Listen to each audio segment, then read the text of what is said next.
Gildan Media presents Your Coach in a Box, affordable, life-changing audio programs.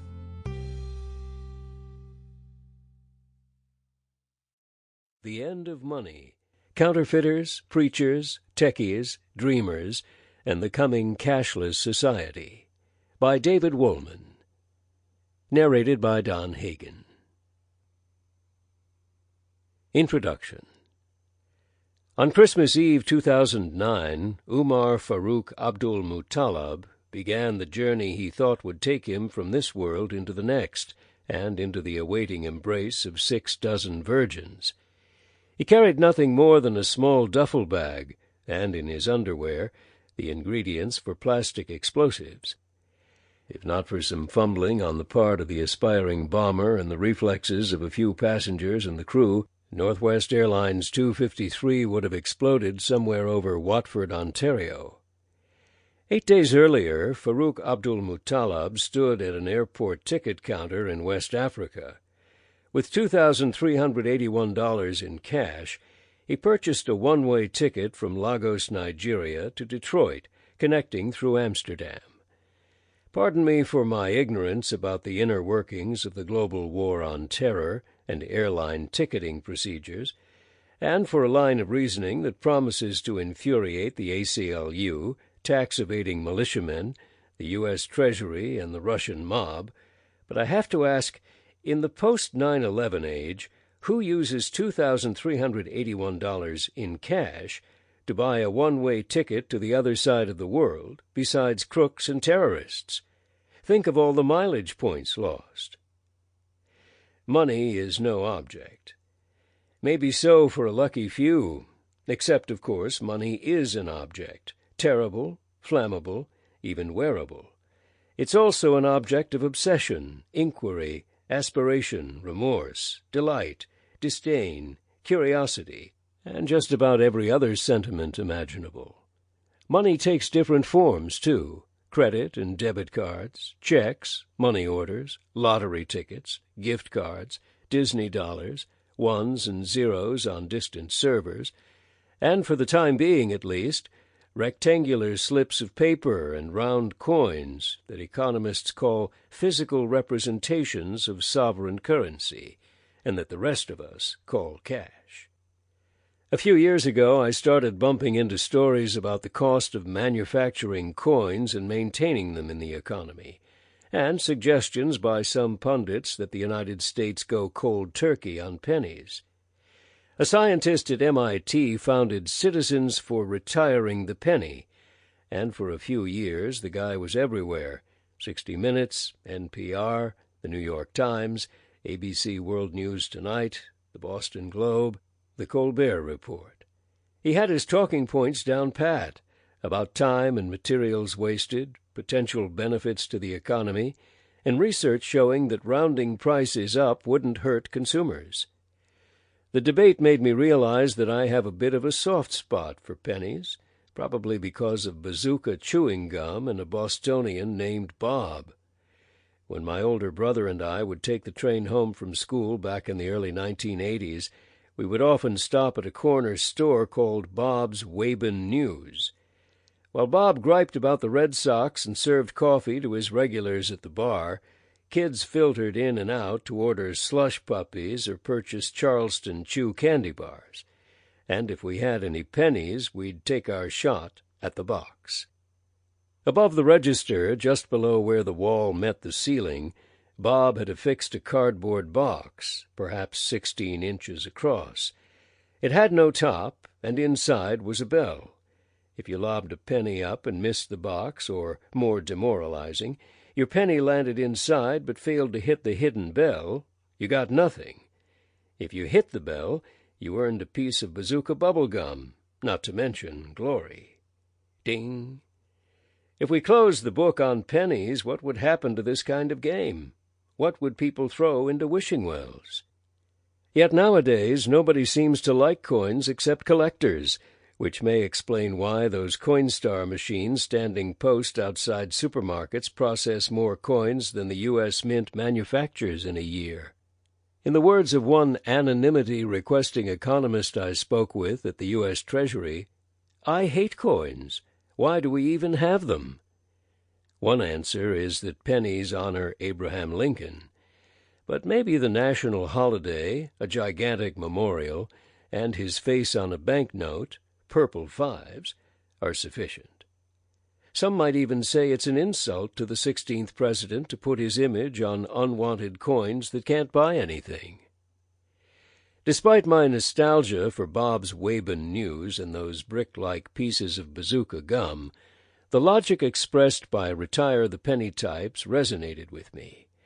I didn't care that they had once been mocked on an episode of The West Wing, but I did think that to avoid sounding petty, they needed to amp up the bluster. I wrote an essay for Wired advocating not merely for the end of small change, but an end to physical money, period. And I didn't hold back. In an era when books, movies, music, and newsprint are transmuting from atoms to bits, money remains irritatingly analog, I declared. Physical currency is a bulky, germ-smeared, carbon-intensive, expensive medium of exchange. Let's dump it. Reader responses were passionate. Wolman is a fascist. Taking away cash would be like taking away our guns. One needs it most only after it's gone. Another read, My cash is my business. I was accused of shilling for secret lobbying groups and of sacrificing the last vestiges of privacy, so that those bastions of clarity and honesty called banks and credit card companies can mine our every transaction. I had smacked a nerve. People are willing to kill for cash, we know that. But what I was hearing made me think that people might kill to keep it. That got me wondering, what is cash, anyway? The simple answer is little metal discs and strips of paper bedecked with dead white guys and cryptic messages that make Nicolas Cage go even more bug-eyed. But what is its place in our economy, our culture, and our minds? Could we ever do without it? Should we? Although predictions about the end of cash are as old as credit cards, a number of developments are ganging up on paper and metal money like never before. Mistrust of national currencies, novel payment tools, anxiety about government debt, the triumph of mobile phones, the rise of virtual and alternative currencies, environmental concerns, and a wave of evidence showing that physical money is most harmful to the billions of people who have so little of it. This book is about the twilight of money in its most commonly understood form, and a search for the places, people, and ideas that provide a glimpse of what comes next.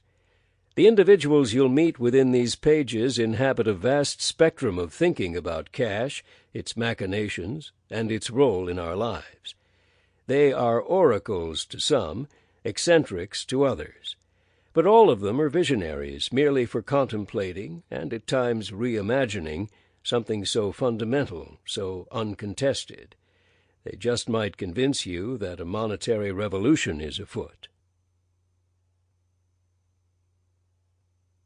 Chapter 1.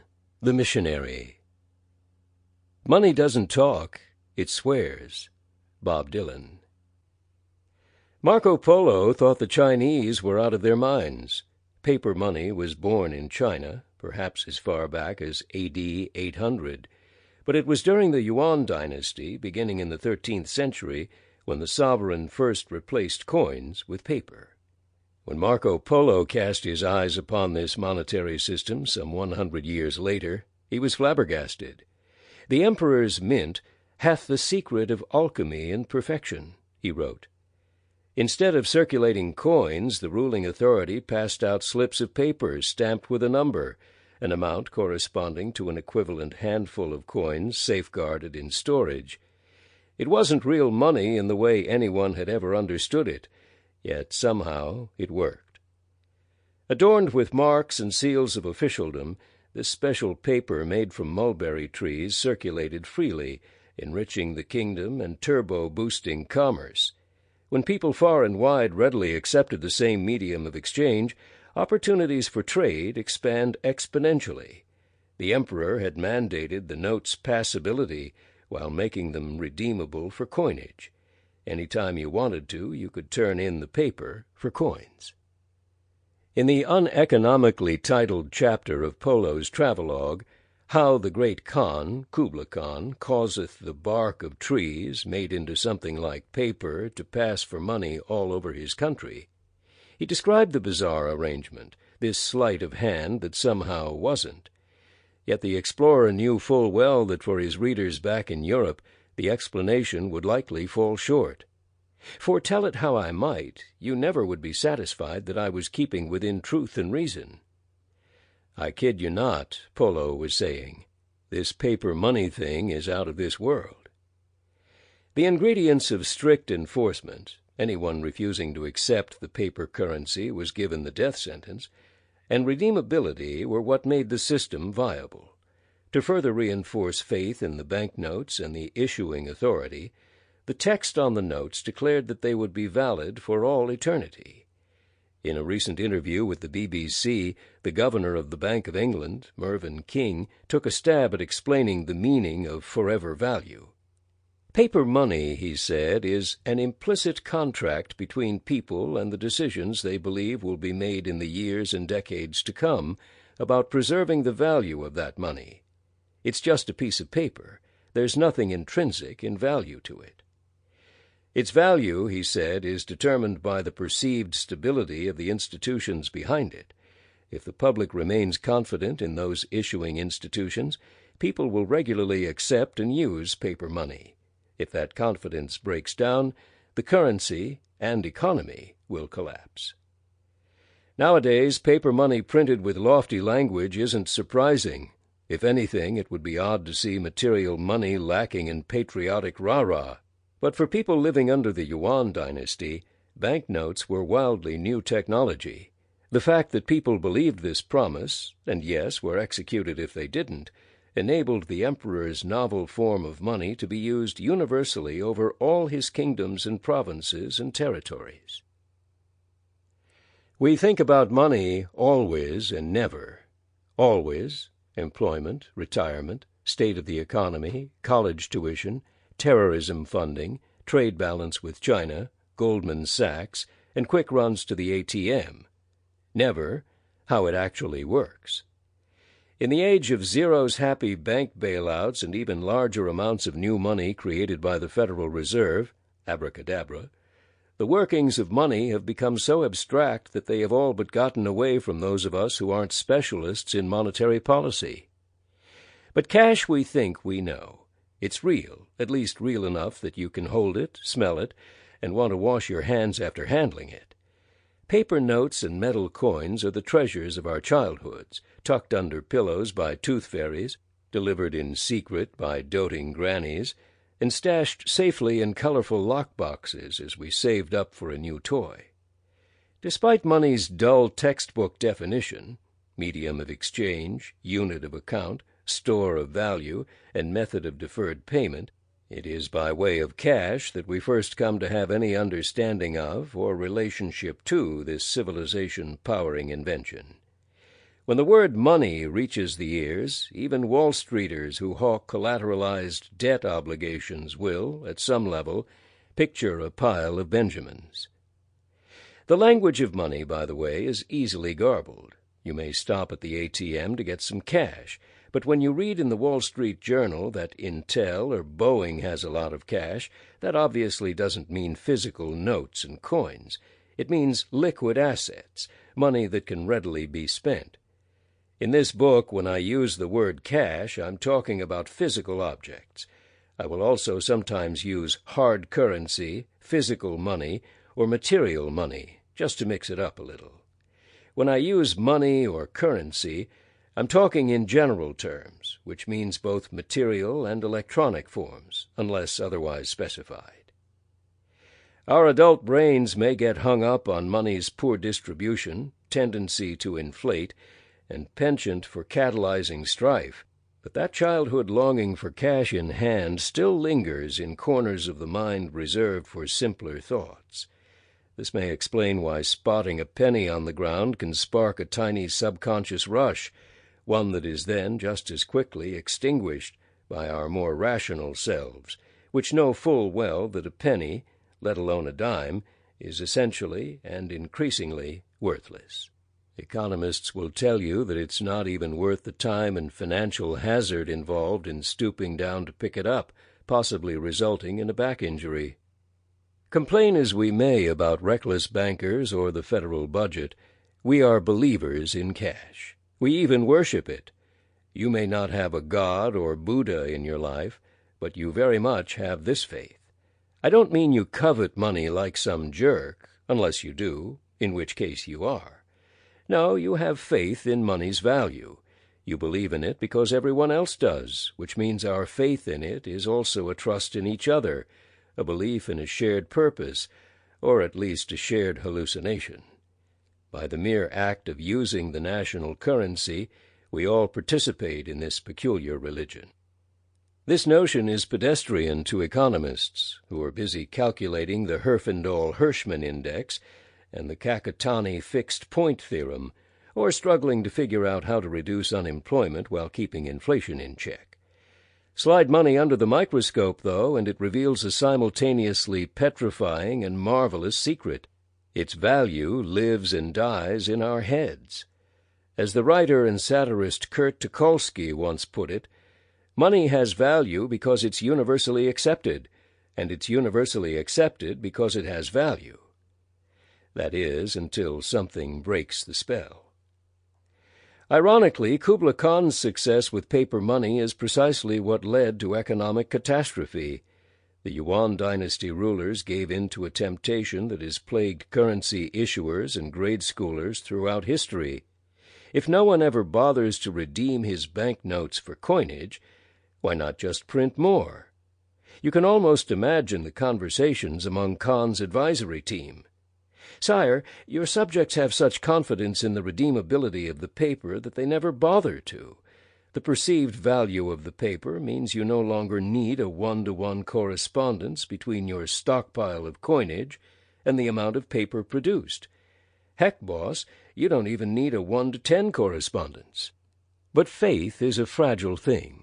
Doubt can be sowed by all kinds of events, war, natural disaster, counterfeiting, and bank failures being some of the most common culprits. For the great Khan, the poison was an inundation of new money into the economy. When you can enrich yourself merely by printing more paper promises that never get challenged, it's hard not to do so. Monetary systems, however, require that there be a certain scarcity or perceived scarcity of the stuff.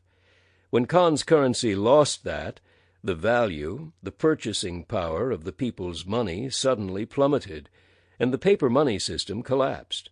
It would be centuries before it would resurface, this time in Europe.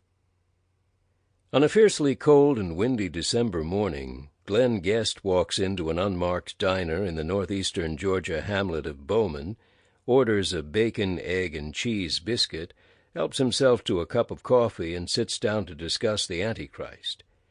Jim's Grill used to be a proper diner just up the road, but after a fire the owners relocated here to a small brown barn with green trim. Locals dressed in coveralls and camouflage, on their way to work at poultry farms or one of the nearby granite foundries, stop in to discuss Georgia Bulldogs football and vacuum up scrambled eggs, sausage, grits, and biscuits served on styrofoam plates.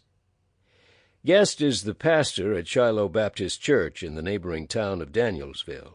He eats at Jim's Grill at least once a week, and often finds himself in conversations about Scripture. He isn't a pushy proselytizer. "I'm not saying I'm smarter than the average bear, not by a long shot," says the 59-year-old Georgia native, speaking in a slow cadence, and frequently affixing the phrase "Lord willing" to the start or finish of his sentences. He wears blue jeans, a navy blue flannel shirt, and a black parka. His gray mustache is closely cropped, and his dark gray hair holds the wake lines of his comb for much of the day. Guest doesn't believe people who claim to know exactly the date and time Jesus will make his encore. But of course it is coming, he says. These things must come to pass. Then, if you don't eat grits very much, you'll like them more, I think, with some extra salt. I like to use more salt. I follow his advice, but still find the grits to be inferior to the sloppy peach cobbler. Certain information in the Bible and the book of Revelation, Guest says, is there for all to see. Jesus will come back. The events will be ugly for non-believers. Signs of the impending showdown or hoedown are hiding in plain sight. Many signs are already evident, and one of them is what's happening to money. Guest carries a leather case with 2 zipped pouches, inside of which he tucks his marked-up copy of the King James Bible, as well as a mess of papers and a small maroon electronic device that looks like a foreign language dictionary. It's a Bible passage locator, searchable by keyword. When I ask about cash and how it relates to the end of the world, Guest doesn't need to look anything up. With clasped hands resting on the edge of the diner's fold-up table, he recites Scripture's most forceful and instructive passage connecting the money in our pockets to Satan's grand plan. And he causeth all, both small and great, rich and poor, free and bond, to receive a mark on their right hand or on their foreheads, and that no man might buy or sell, save he that had the mark, or the name of the beast, or the number of his name. Revelation chapter 13, verses 16 and 17. A few years ago, Guest wrote a book called Steps Toward the Mark of the Beast. When I found Guest's book online, I figured that he might be able to help me understand why so many people loathe the prospect of a cashless society. I didn't want to write the book, he says. I really didn't. But the Lord wanted me to, and so I prayed that he help me write it in a way that would be easy for people to understand. In the book, Guest explains that one of the ways the devil will try to supplant God in the days before judgment will be to control commerce. Cash transactions are anonymous and untraceable, which means putting an end to them will help the beast seize the reins of the economy. Once Satan has control, we will have a completely closed economic system, says Guest. Only those who accept the mark of the beast, if not in the form of a literal mark on the forehead, then perhaps a microchip under the skin, will be able to participate in commerce. All transactions will be knowable to Satan.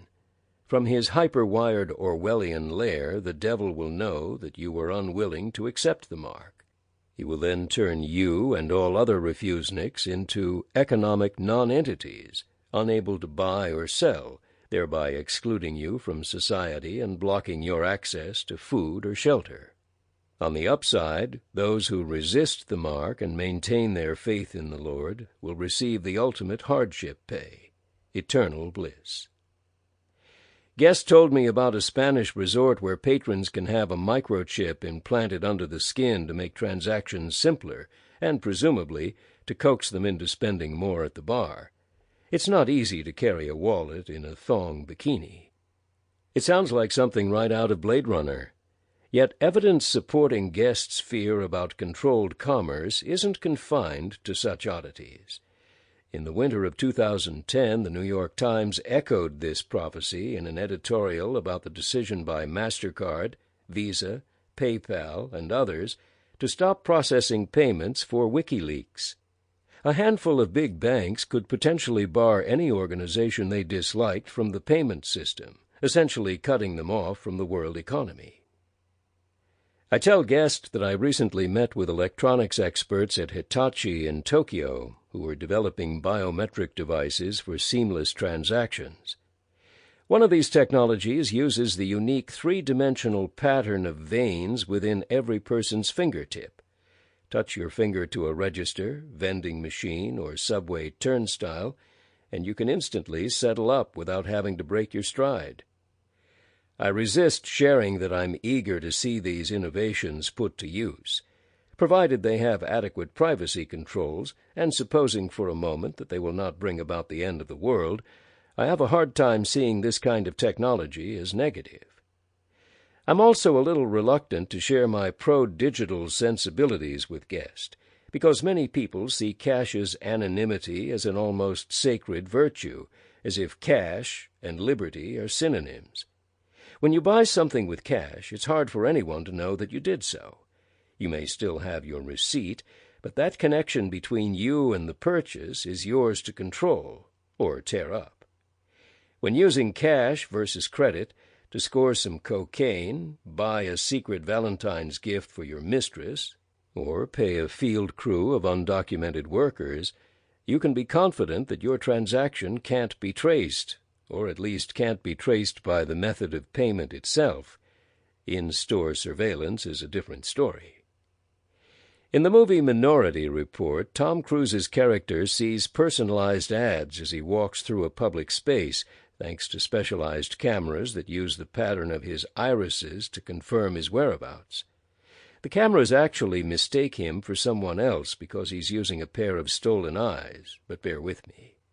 The ads speak to his personal tastes, or an estimated version of them, based, the audience infers, on his extensively recorded and analyzed consumer history. Most of us don't like this idea. It crosses what Google executive chairman Eric Schmidt, of all people, once called the creepy line. We also worry about our digital footprints because data from transactions with credit cards, for example, can be exploited by identity thieves. Stick with cash and you're that much more off the radar. Guest knows a thing or two about these and other relevant electronic money technologies. While serving in the U.S. Navy in the early 1970s, he helped maintain machines in Key West, Florida, that coded and decoded radio messages sent between the mainland and the fleet at sea. Since then, he has kept close tabs on advances in wireless communications, especially ones at the core of cashless transactions. These are the very tools, he says, that are setting the stage for the beginning of the end. It was one evening in Key West when Guest came to believe in the Lord. There were no fireworks or sudden speaking in tongues. I was just sitting there in our living room. It was a very nice mobile home park there on Stock Island, just across from Key West. We were maybe 200 yards from the water. There was a pool, and they cut your grass for you and everything. Anyway, I came to see that God was in a position to deal with me, and that he always had been. For Guest, a sense of guilt had been lifted, although not because he had lived an especially sinister life. We are all sinners. With revelation, I could see that Jesus was the propitiation, the payment for the sins of the world. With newfound faith, he and his wife returned to rural Georgia, where they had both been raised. Guest joined the ministry and has since been doing his best to warn anyone who will listen about what to expect when the end is finally here. What most people fail to notice, he explains, is that the slow lead-up to the tribulation can be disguised to look like progress.